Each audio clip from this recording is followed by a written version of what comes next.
안녕하십니까. 서울의료원의 한상문입니다. 이번 시간에는 수술 전에 체중 감량을 해야 되는 이유에 대해서 좀 설명을 드리고요. 어떤 약물이 있는지에 대해서 차근차근 하나씩 알아보는 그런 시간을 갖도록 하겠습니다. 첫 번째로, 저희가 이제 체중 감량을 하게 되죠.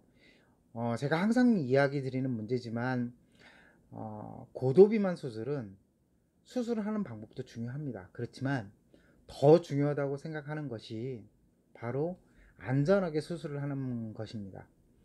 그 안전하게 수술을 하는 것에 대한 출발점은 바로 마취에서부터 시작을 하게 됩니다. 이전 시간에도 설명드렸듯이 그렇기 때문에 바로 양압기를 착용을 해서 우리가 수면 무호흡증을 치료를 하는 것이고요. 두 번째로 이제 중요한 포인트가 마취에서 이제 문제가 되는 것이 간에 대한 문제입니다. 특히 이제 간이 왜 문제가 되냐면, 쉽게 설명을 드리면 우리 몸에서 사용하는 약재들이 모든 것이 해독이 되는 것이 간이라고 그냥 일반적으로 생각을 하시게 되면 됩니다. 그런데 수술 전에 간이 나쁘게 되면 환자는 수술 후에 회복이 느려지게 되고, 이런 회복이 느려짐에 대해서 여러 문제점이 발생을 하게 됩니다. 또 하나의 가장 큰 문제점이 뭐냐면, 수술 전에 간 수치가 낮고 간이 이제 나쁘게 되면 굉장히 그 간이 커지게 됩니다. 간이 커지게 되고 지방 간염이 발생하게 되고, 지방 간경화까지도 갈 수가 있거든요. 그래서 이렇게 커진 간을 줄이고 수술 시야를 좋게 만들고, 내가 수술 중에 투여하는 약, 수술 후에 투여하는 모든 약들이 잘 해독이 돼서 치료가 잘 되려면 간에 대한 검사가 필요하고, 또 간을 잘 치료를 해서 수술을 하게 되는 것입니다. 그 첫 번째 방법이 바로 체중 감량인 것입니다. 물론 약을 사용하기도 합니다. 그러나 약을 사용한 것들은 일시적인 방편이고, 가장 중요한 방법은 체중 감량입니다. 수술 전에 문제가 있었던 수치들은 체중 감량, 내가 원래 갖고 있던 체중의 7%에서 8% 정도만 감량을 하게 돼도 굉장히 많이 좋아지게 되는 것입니다. 그 첫 번째 시간으로서 우리가 약을 쓰는 이유에 대해서 이제 얘기를 해볼 텐데, 우리가 이제 환자분들이 가장 어려워하는 것들, 즉 다시 말해서 이제 식욕이라고 하죠. 이 식욕은 일반적으로 사람이 관여하게 되는, 그러니까 생리적으로 내가 먹으면서 에너지를 쓰고 체온을 유지시키고 뭐 심장이 뛰게 만들고 호흡을 하게 되고 움직이고, 이런 것들에 관여하는 기본적인 그런 시스템이 하나 있습니다. 이와 다르게 또 하나, 우리가 이제 메솔림빅 리워드 시스템이라고 얘기를 합니다. 즉 다시 말해서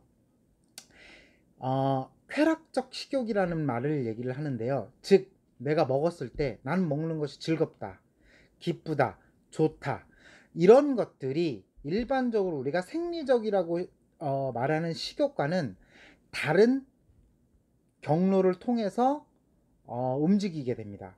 그래서 우리가 현재 나는 이게 너무 먹고 싶어, 뭐 이걸 너무나도 좋아해, 이런 것들은 우리가 이제 쾌락적 식욕이라는 그 포인트에서 접근을 하게 되는 것입니다.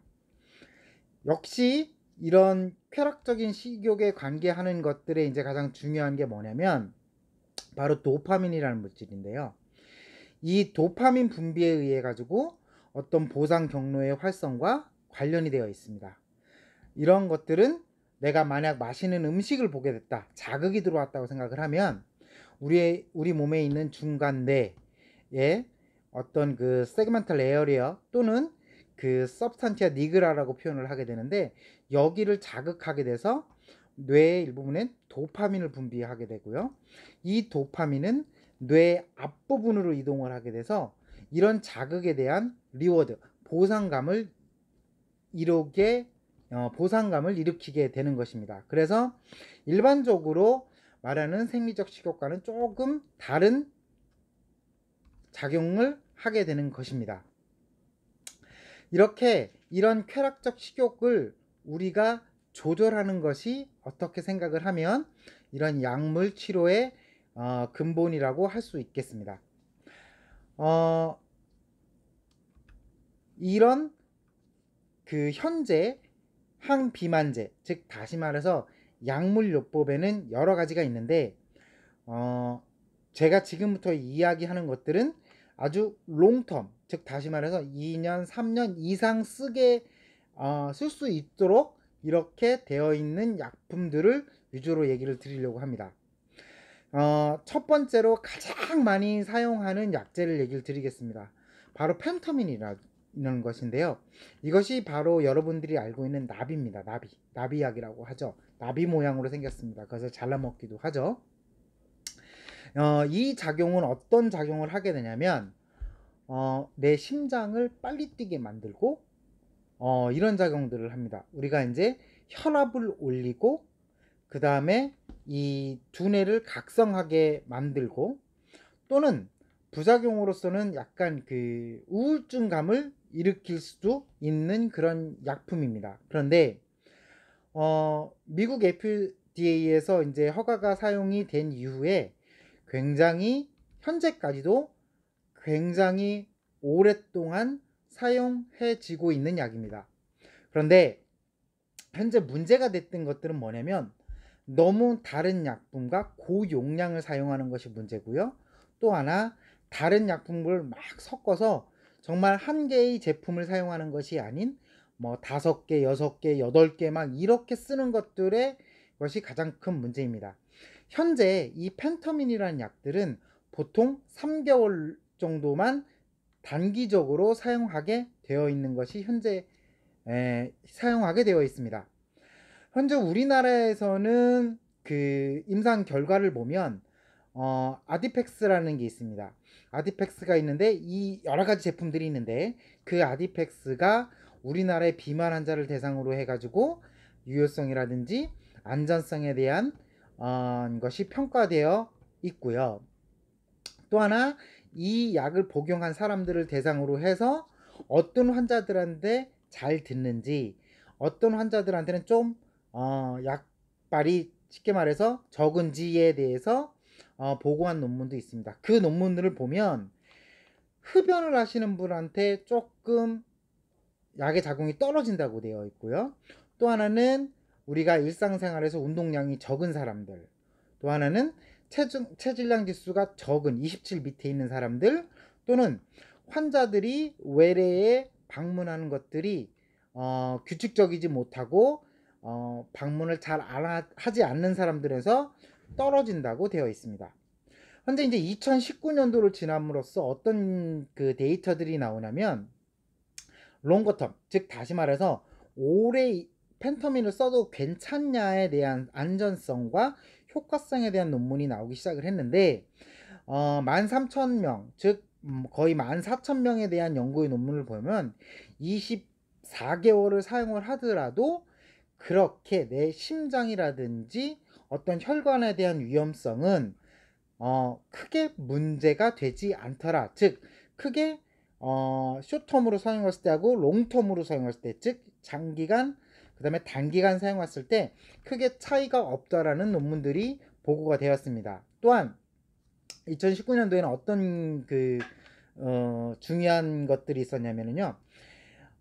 이 현재 펜타민이 보통 이제 15mg, 30g, 30mg이 넘어가는 약들이 있습니다. 그런데 이것들을 로도즈, 즉 저용량으로 해서 쭉 썼을 경우에 생각보다 효과가 좋다라고 하는 논문들도 있습니다.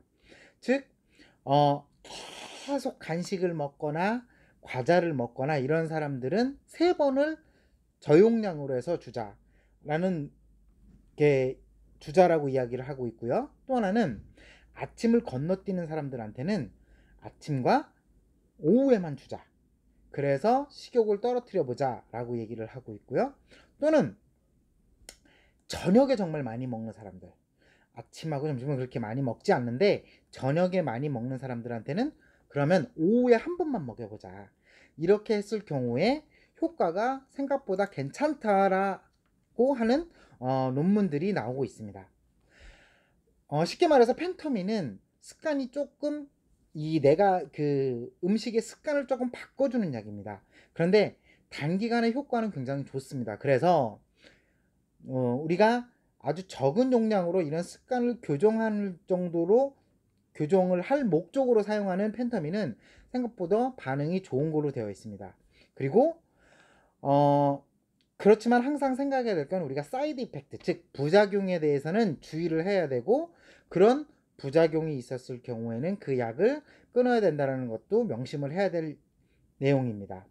그래서 현재는 펜터미린은 저 같은 경우도 어떻게 사용을 하냐면, 짧게 쓰고 끊었다가 짧게 쓰고 끊었다가 이렇게 해서 쓰는 것들이 환자의 체중을 관리하는 데에서 체중을 줄이는 데 가장 좋고요. 그래서 수술 전에 펜타민을 사용한다든지 큐시미아를 사용을 해서 단기간에 체중을 감량을 하고 수술하는 데는 굉장히 좋은 약이라고 할 수가 있겠습니다.